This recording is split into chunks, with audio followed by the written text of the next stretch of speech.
Guys, welcome back to channel. നമ്മുടെ പുതിയൊരു വീഡിയോയിലേക്ക് എല്ലാവർക്കും സ്വാഗതം. എല്ലാവരും സുഖമായിട്ടും സന്തോഷമായിട്ടൊക്കെ ഇരിക്കുന്നെന്ന് വിശ്വസിക്കുന്നു. ഇന്നത്തെ നമ്മുടെ വ്ലോഗ് കുറച്ചധികം അമ്പലങ്ങളിൽ പോയ ഒരു കുഞ്ഞു വിശേഷമാണ്. ആദ്യം നമുക്ക് തൃക്കുന്നപ്പുഴ ശ്രീ ധർമ്മശാസ്ത്ര ക്ഷേത്രത്തിൽ നിന്ന് തന്നെ തുടങ്ങാം. ഇത് ഞാൻ ജൂലൈ 11-ന് എടുത്ത് വെച്ച വീഡിയോ ആട്ടോ.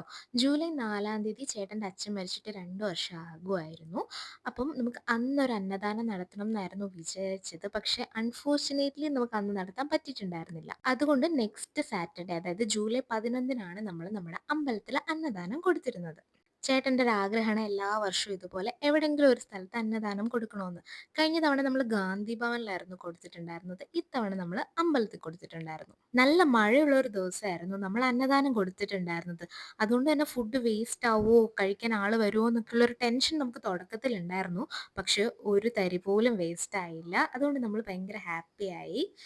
അങ്ങനെ ഇത് ഞായറാഴ്ചത്തെ വീഡിയോ ആണ്. ഞായറാഴ്ച ഞങ്ങൾ വീണ്ടും കുറച്ചധികം അമ്പലത്തിൽ പോയി. ഇത് ചേട്ടൻ്റെ പഴയ വീടാട്ടോ. അപ്പോൾ ചേട്ടൻ്റെ പഴയ വീടിൻ്റെ ഓർമ്മകൾ അയവറുത്തുകൊണ്ടിരിക്കുകയാണ്. നമ്മൾ ഈ വീടിൻ്റെ തൊട്ട് ഓപ്പോസിറ്റുള്ള അമ്പലത്തിലാണ് ആദ്യം വന്നത്. നമ്മൾ നേരത്തെ എത്തിയത് കൊണ്ട് തന്നെ അമ്പലം തുറന്നിട്ടില്ലായിരുന്നു. അതുകൊണ്ടാണ് ഞാൻ ഇങ്ങനെ മന്ദഗതിയിൽ നടക്കുന്നത്. കുറച്ചധികം നേരം ഞാൻ കാറിലിരുന്നു. പഴയ വീട്ടിലെ കാര്യങ്ങളൊക്കെ ചേട്ടൻ ഇങ്ങനെ പറഞ്ഞതും കേട്ടോണ്ടിരിക്കുകയായിരുന്നു. പിന്നെ നമ്മളിങ്ങനെ ഇറങ്ങി. അവിടെ എന്തോ ഒരു ഫോട്ടോഷൂട്ടൊക്കെ നടക്കുന്നുണ്ടായിരുന്നു. അപ്പോൾ അതൊക്കെ ജസ്റ്റ് നോക്കിക്കൊണ്ടിരിക്കാമെന്ന് കരുതി ഇറങ്ങി. അപ്പോഴത്തേക്കും തിരുമേനി വന്ന് അമ്പലം തുറന്നിട്ടുണ്ടായിരുന്നു. ഈ അമ്പലത്തിൻ്റെ കുറച്ച് ഭാഗമൊക്കെ നമ്മുടെ പുതിയ റോഡ് വന്നപ്പോൾ പോയിട്ടുണ്ടായിരുന്നു. അങ്ങനെ പുതിയ മതിലൊക്കെ കിട്ടി. അവിടെയുള്ള ചിത്രപ്പണിയൊക്കെ കുറച്ച് നേരം കണ്ട് അമ്പലത്തിലൊക്കെ കയറി തൊഴുതു. നമ്മൾ ആദ്യം ചെന്നതുകൊണ്ട് തന്നെ വേറെ അധികം ആളൊന്നും അമ്പലത്തിലുണ്ടായിരുന്നില്ല. അടുത്ത് നമ്മൾ പോയത് എരട്ടക്കുളങ്ങരയിലുള്ള ശിവക്ഷേത്രത്തിലായിരുന്നു. അമ്പലത്തിൽ നിന്ന് ഇറങ്ങിയിട്ടാണ് നമ്മൾ വീഡിയോ എടുക്കുന്ന കാര്യം ഓർത്തത്. അതുകൊണ്ട് ചേട്ടൻ എന്നെ വിഷമിപ്പിക്കാതിരിക്കാൻ വേണ്ടിയിട്ട് അമ്പലത്തിൻ്റെ കിട്ടിയ ഭാഗങ്ങളൊക്കെ എടുത്ത് വെച്ചിട്ടുണ്ട്. ഇന്ന് നമ്മുടെ ചേട്ടൻ ശിവേട്ടൻ മോഡാട്ടോ. ചേട്ടന് ഏറ്റവും ഇഷ്ടമുള്ള സീരിയലായിരുന്നു സ്വാന്തനം. സ്വാന്തനത്തിൽ ഏറ്റവും കൂടുതൽ ഇഷ്ടം പിന്നെ പറയണ്ടല്ലോ, ശിവാഞ്ജലി. അതുകൊണ്ട് ശിവേട്ടൻ മോഡ് പിടിച്ച് ടീഷർട്ടും മുണ്ടൊക്കെ എടുത്താണ് ആളിന്ന് വന്നേക്കുന്നത് അമ്പലത്തിൽ. സ്വയം പറഞ്ഞു ഞാൻ ഇന്ന് ശിവേട്ടനാണെന്നൊക്കെ. അങ്ങനെ നമ്മുടെ ശിവേട്ടനെയും കൊണ്ട് നമ്മൾ അടുത്ത അമ്പലത്തിലേക്ക് പോവാണ്. അടുത്ത് നമുക്ക് കരുമാടിയിലുള്ള 2 അമ്പലത്തിൽ പോവാം. അവിടെ പോയിട്ട് തിരിച്ചു വരുമ്പോൾ നമുക്ക് അമ്പലപ്പുഴ അമ്പലത്തിൽ കയറി തിരിച്ച് വീട്ടിൽ പോകാമെന്നുള്ളതാണ് ഞങ്ങളുടെ ഒരു പ്ലാൻ. കരുമാടിയിൽ അടുത്തടുത്തായിട്ട് 2 അമ്പലമുണ്ട്. കാവുമുണ്ട്. അതുപോലെ ദേവീക്ഷേത്രമുണ്ട്. ഈ ദേവീക്ഷേത്രമാണ് അമ്മയുടെയൊക്കെ കുടുംബാമ്പലം. അങ്ങനെ നമ്മുടെ ശിവേട്ടൻ മോഡ് വീണ്ടും ഓണായിട്ടുണ്ട്. നല്ല ഭംഗിയാട്ടോ ഇവിടെ വന്നിരിക്കാനും. വൈകിട്ട് ഇങ്ങനെ ഇരിക്കാൻ നമുക്ക് എന്തെങ്കിലുമൊക്കെ മനസ്സിൽ വിഷമോ എന്തെങ്കിലുമൊക്കെ ഉണ്ടെങ്കിൽ ഇവിടെ വന്നിരുന്നാൽ മതി. പകുതി ആശ്വാസം കിട്ടുമെന്ന് എനിക്ക് തോന്നി കേട്ടോ. അതുപോലെ നല്ല പീസ്ഫുൾ സ്ഥലം. കരിമാടിക്കുട്ടനൊക്കെ ഇതിൻ്റെ അടുത്തുണ്ട്. പക്ഷെ നമ്മൾ അവിടെ അമ്പലപ്പുഴ എത്താൻ ലേറ്റ് ആവുമെന്ന് പേടിച്ചിട്ട് നമ്മൾ കരിമാടിക്കുട്ടനെ കാണാൻ പോയില്ല. ഒരു ദിവസം എന്തായാലും ഇനി കരിമാടിക്കുട്ടനെ കാണണം. ഇടയ്ക്കിടയ്ക്ക് ഞങ്ങൾ കാണാറുണ്ട്. എന്നാലും ഒരു രസം. നമ്മൾ ആദ്യം പോകുന്ന അമ്പലം ഇതാണ്. എൻ്റെ അമ്മ ഉണ്ടായിരുന്നെങ്കിൽ ഇപ്പം ആമ്പൽ പറിക്കാൻ പോയേനെ എന്നൊക്കെ ഞങ്ങളിങ്ങനെ പറഞ്ഞുകൊണ്ടിരിക്കുകയായിരുന്നു. നർച്ചിക്കുളത്തിൽ ആമ്പൽ പൂവായിട്ടൊന്നും കണ്ടില്ല. ഒരുപാട് ഇലയൊക്കെ കണ്ടു. ഞാൻ എന്തായാലും അകത്ത് കയറിയിട്ടുണ്ട്. ഞാൻ അകത്ത് കയറിയ സമയത്ത് ചേട്ടൻ എടുത്ത് വെച്ചേക്കുന്ന കുറച്ച് വീഡിയോസ് ആട്ടോ ഇത്. ഇവിടെ നല്ല ഭംഗിയുണ്ട് കേട്ടോ. കുറച്ചധികം നേരം എനിക്ക് ഇവിടെ ഇരിക്കാൻ തോന്നി. പക്ഷെ നമ്മൾ അമ്പലപ്പുഴ പോകുമ്പോൾ ഒത്തിരി ഇരുട്ടിയാലോ അല്ലെങ്കിൽ മഴയൊക്കെ വന്നാലോ എന്ന് കരുതിയിട്ടാണ് ഒത്തിരി നേരം ഇവിടെ ഇരിക്കാഞ്ഞത്. അങ്ങനെ ഇവിടെ കുറച്ച് നേരം നിന്നിട്ട് നമ്മൾ അടുത്ത അമ്പലത്തിലേക്ക് പോവാണ്. അടുത്ത അമ്പലത്തിലേക്ക് പോകുന്ന വഴി ഒരു സംഭവം ഞാൻ നോക്കി വെച്ചിട്ടുണ്ട്. ഞാൻ ഇങ്ങോട്ട് വന്നപ്പം ആ പരിസരത്ത് അധികം ആളില്ലായിരുന്നു. അതുകൊണ്ട് തന്നെ ഞാൻ ചേട്ടനോട് നേരത്തെ പറഞ്ഞു വെച്ചിട്ടുണ്ട്, ചേട്ടാ ആ സംഭവത്തിന് അവിടെ കുറച്ച് നേരം നിൽക്കണേ എന്നൊക്കെ പറഞ്ഞൊക്കെയാണ് വന്നത്. അങ്ങനെ നമ്മൾ തിരിച്ചു പോകുമ്പോഴും അവിടെ ആരും ഉണ്ടായിരുന്നില്ല. പിന്നെ ആരുമില്ലാത്ത തക്കം നോക്കി ഞാൻ അങ്ങ് കയറിയിരുന്നു. എവിടാന്ന് എല്ലാവർക്കും മനസ്സിലായി കാണുമോ? ഇല്ലായിരിക്കും അല്ലേ? ഈ ഊഞ്ഞാലാട്ടോ. ഈ ഊഞ്ഞാല് ഞാൻ എല്ലാ തവണ ഈ ഭാഗത്ത് വരുമ്പോഴും ഇവിടെ വന്ന് ഊഞ്ഞാലാടിയിട്ടേ പോകാറുള്ളൂ കേട്ടോ. എനിക്ക് ഭയങ്കര ഇഷ്ടമാണ് ഊഞ്ഞാലാടാൻ ഗൈസ്. സാധാരണ പിള്ളേരൊക്കെ ഉണ്ടെങ്കിൽ ഇതിന്ന് മാറി തരാറില്ല. ഇന്നാരും ഉണ്ടായിരുന്നില്ല അധികം. അതുകൊണ്ട് ഞാൻ കുറച്ചധികം നേരം ഊഞ്ഞാലാടി. ഞാനും അതിൻ്റെ ബാക്കിൽ അമ്പലമൊക്കെ കാണാൻ തന്നെ പ്രത്യേക ഒരു ഭംഗിയുണ്ട്. അതുപോലെ തന്നെ ഇങ്ങനെ ഒരുപാട് പക്ഷികളിങ്ങനെ ഒരു ലൈനായിട്ട് പോകുന്ന കാണാൻ ഒരു പ്രത്യേക ഭംഗി തന്നെയായിരുന്നു കേട്ടോ. അങ്ങനെ ഞങ്ങളെ 3 പേരും മാറിയും കയറിയും ഊഞ്ഞാലാടി. അമ്മയുടെയും ചേട്ടൻ്റെയൊക്കെ ഒരു ഷോർട്ട് വീഡിയോ നമ്മൾ അപ്ലോഡ് ചെയ്തിട്ടുണ്ട്. അതിനുശേഷം നമ്മൾ അടുത്ത അമ്പലത്തിലേക്ക് പോവാണ്. അപ്പം ഞാനും ചേട്ടനോട് ഇങ്ങനെ പറഞ്ഞുകൊണ്ട് പോവാണ്. അപ്പുറത്തും ഇപ്പുറത്തൊക്കെ ആമ്പൽക്കുളമൊക്കെ ഉണ്ട്. അമ്മ കണ്ടിരുന്നെങ്കിൽ ആമ്പലൊക്കെ പറിച്ചുകൊണ്ട് പോയേനെ. അങ്ങനെ നമ്മൾ നടന്ന് നടന്ന് നമ്മുടെ അടുത്ത അമ്പലത്തിലെത്തി. നമ്മൾ പോകുന്ന അടുത്ത അമ്പലം അമ്പലപ്പുഴ ക്ഷേത്രത്തിനെക്കാട്ടിലും പഴക്കമുള്ള ഒരു അമ്പലമാണ്.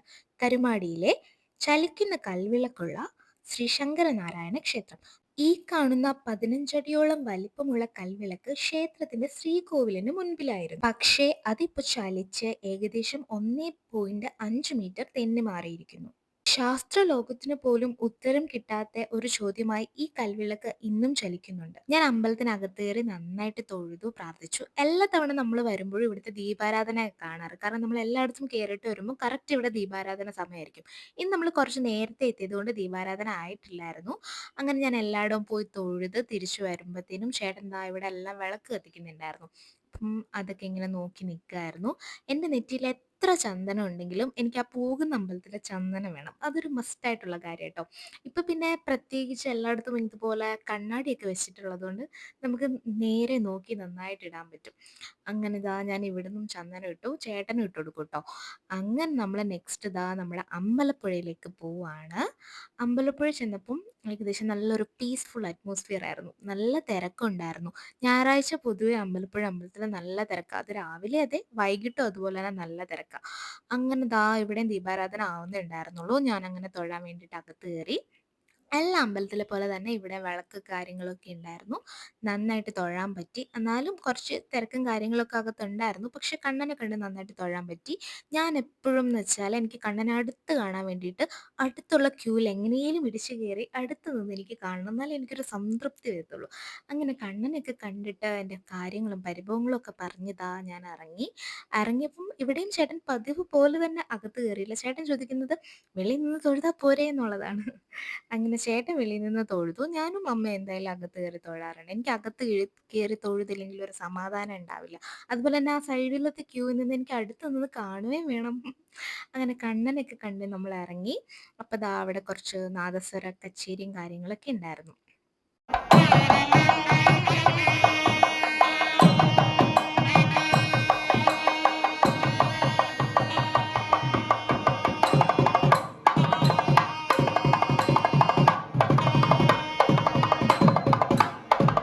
എനിക്ക് തോന്നുന്നു ലാസ്റ്റ് ടൈം നമ്മള് വന്ന ടൈമില് കുളത്തില് വെള്ളമൊന്നും ഉണ്ടായിരുന്നില്ല. കുളം വറ്റിച്ചിരിക്കുന്ന ടൈമായിരുന്നു. ഇപ്പം നല്ല വെള്ളമൊക്കെ ആയിട്ടുണ്ടായിരുന്നു.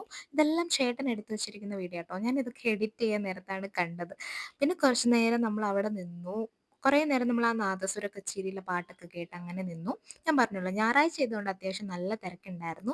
ഈ ഒരു ഉല്ലാസയാത്ര എന്തോ ക്ഷേത്ര ദർശനം അങ്ങനെ എന്തോ ഒരു ബസ്സുണ്ടല്ലോ കെഎസ്ആർടിസിയുടെ, അതൊക്കെ പുറത്തുണ്ടായിരുന്നു. എവിടുന്നോ വരുന്നതാ, കണ്ണൂർന്നോ എന്തോ വരുന്നതാണെന്ന് തോന്നുന്നു. അങ്ങനെ അതിൽ നിന്നും കുറേ ദൂരെ നിന്നുള്ള ആൾക്കാരൊക്കെ ഉണ്ടായിരുന്നു അമ്പലത്തില്. ഞങ്ങളെന്തായാലും കുറേ നേരം അവിടെ ഇരുന്നു. പിന്നെ ബാക്കിയുള്ള എല്ലാ സ്ഥലത്തും പോയി പ്രാർത്ഥിക്കാനുണ്ടായിരുന്നു. ഗുരുവായൂർ നട അങ്ങനെയൊക്കെ ഉണ്ടല്ലോ, ശിവനുണ്ട്, എല്ലാവരെയും പോയി പ്രാർത്ഥിച്ചു. അതിനു മുമ്പ് ഇവിടെ കുറച്ച് മഞ്ചാടി വെച്ചിട്ടുണ്ട്. എനിക്കെന്തോ ഈ മഞ്ചാടിയിൽ ഇങ്ങനെ ഇടാനൊരു ബുദ്ധിമുട്ട്. കാരണം ആരെങ്കിലും എന്നെ ശ്രദ്ധിക്കുന്നുണ്ടോ ശ്രദ്ധിക്കുന്നുണ്ടോ എന്നാണ് ഞാൻ ഈ നോക്കുന്നത്. ഒരു കള്ളലക്ഷണം ഉണ്ടല്ലേ, അത് ജന്മനാ ഉള്ളതാന്നൊക്കെ. അങ്ങനെ എല്ലായിടവും പോയി പ്രാർത്ഥിച്ചിട്ട് ദാ ചന്ദനം കൊടുക്കുന്നുണ്ടായിരുന്നു. ചന്ദനം ഇവിടെയും ഇങ്ങനെ വെച്ചിട്ടുണ്ടായിരുന്നു കണ്ണാടിയുടെ അടുത്ത്. എനിക്കിങ്ങനെ കൊടുക്കുമ്പോൾ അവിടെ പോയി വാങ്ങിക്കുന്നതാണ് ഇഷ്ടം. അങ്ങനെ ചന്ദനമൊക്കെ വാങ്ങിച്ചു. അപ്പം നമ്മൾ കരുതി കുറേ നേരം ഇവിടെ ഇരിക്കാമെന്ന്. കാരണം നമുക്ക് വീട്ടിൽ പോയിട്ട് പ്രത്യേകിച്ച് പരിപാടികളൊന്നും ഉണ്ടായിരുന്നില്ല. അമ്പലത്തിൽ പോയി കഴിഞ്ഞാൽ പുറത്തുനിന്നുള്ള ഫുഡ് കഴിച്ചിട്ട് വീട്ടിൽ കയറാം എന്നുള്ളതായിരുന്നു ഞങ്ങളുടെ ഒരു ധാരണ. ക്ഷീണിച്ചു. അമ്പലത്തിൽ പോയിട്ട് ഇനി വീട്ടിൽ പോയി ഫുഡ് ഉണ്ടാക്കാനൊന്നും വയ്യ. അങ്ങനെ ഞങ്ങൾ കുറേ നേരം ഇവിടെ വന്നിരുന്നു. ഇതാ നമ്മുടെ പുറകിൽ കാണുന്ന കേട്ടോ മിഴാവ്. അങ്ങനെ മിഴാവിൻ്റെ അവിടെ കുറേ നേരം വന്നിരുന്നു. നമ്മളെപ്പോലെ കുറേ ആൾക്കാർ അവിടെ ഇരിപ്പുണ്ടായിരുന്നു. അപ്പോഴാണ് കാലാവസ്ഥയിൽ ഒരു ചെറിയ വ്യത്യാസം കണ്ടത്. നല്ല കാറ്റും മഴയൊക്കെ വരുന്ന പോലെ നല്ല കാറ്റുണ്ടായിരുന്നു. നമ്മുടെ വണ്ടി കുറച്ച് ദൂരെയായിരുന്നു ഇട്ടിരുന്നത്. അപ്പം നമ്മൾ വിചാരിച്ചു പോയാലോ, മഴ പെയ്താൽ പിന്നെ പ്രശ്നമാവില്ലേ, അങ്ങനെ നമ്മൾ കരുതി പോവാന്ന്. നല്ല കാറ്റുണ്ടായിരുന്നു. അങ്ങനെ നമ്മളിതാ തിരിച്ച് വീട്ടിലേക്ക് പോവാണ്. ഇനിയിപ്പോൾ എന്തായാലും ഫുഡ് ഓൾറെഡി നമ്മൾ നേരത്തെ അങ്ങനെ കഴിക്കാറില്ല. ഏകദേശം ഒരു 7 മണിയൊക്കെ കഴിഞ്ഞ് 7:15 എന്തോ ആയിട്ടുണ്ടായിരുന്നുള്ളൂ ടൈം. അപ്പം നമ്മൾ കരുതി വീട്ടിൽ പോയിട്ട് തിരിച്ച് ഫുഡ് വാങ്ങിക്കാൻ വരാമെന്ന്. ഇപ്പം ഞങ്ങൾ ആര്യാസിനെ വെട്ടിയിട്ട് അടുത്ത കട പിടിച്ചിട്ടുണ്ട്. ത്രിമധുരം റെസ്റ്റോറൻറ്റ്. നമ്മുടെ അമ്പലപ്പുഴ അമ്പലത്തിൻ്റെ അടുത്ത് പുതുതായിട്ട് തുടങ്ങിയൊരു റെസ്റ്റോറൻറ്റ് കേട്ടോ. നിങ്ങൾ ആരെങ്കിലും അമ്പലപ്പുഴയിലൊക്കെ വരുന്നുണ്ടെങ്കിൽ നിങ്ങൾക്ക് ഹൈലി നമ്മൾ റെക്കമെൻഡ് ചെയ്യും. നല്ല ഫുഡാട്ടോ ഇവിടുത്തത്. എനിക്ക് ആക്ച്വലി ഇപ്പം മസാല ദോശയൊന്നും വലിയ താല്പര്യമില്ല. കാരണം ഞാൻ അതിനകത്തെ മസാല കഴിക്കാറില്ല. അപ്പം മസാല ദോശ എന്തിനാ വാങ്ങിക്കുന്നതെന്ന് കരുതിയിട്ട് നമ്മൾ സാധാ പ്ലെയിൻ ദോശ കേട്ടോ ഓർഡർ ചെയ്തത്. അങ്ങനെ ഇവിടുന്ന് നമ്മൾ പ്ലെയിൻ ദോശയും ഇവിടുത്തെ മിൻ ചട്നി നല്ല ടേസ്റ്റാണ്. അതുപോലെ തന്നെ ടൊമാറ്റോ ചട്നി, മിൻ ചട്നി, സാമ്പാർ, ചമ്മന്തി എല്ലാം അടിപൊളിയാട്ടോ. അത്യാവശ്യം നല്ല ഫുഡും കാര്യങ്ങളൊക്കെയാണ്. അങ്ങനെ നമ്മൾ ഇവിടുന്ന് ഫുഡ് വാങ്ങിച്ച് തിരിച്ച് വീട്ടിൽ പോയി. അപ്പോൾ ഇത്രയൊക്കെ ഉണ്ടായിരുന്നുള്ളൂ നമ്മുടെ ഒരു അമ്പലവിശേഷം. അടുത്തൊരു അടിപൊളി വീഡിയോ ആയിട്ട് നമ്മൾ ഉടനെ വരുന്നതായിരിക്കും. അപ്പോൾ നിങ്ങൾ വീഡിയോ ഇഷ്ടപ്പെട്ടാൽ ലൈക്ക് ചെയ്യുക, ഷെയർ ചെയ്യുക, സബ്സ്ക്രൈബ് ചെയ്യുക, സപ്പോർട്ട് ചെയ്യുക. Thank you guys. Thank you so much. Bye bye.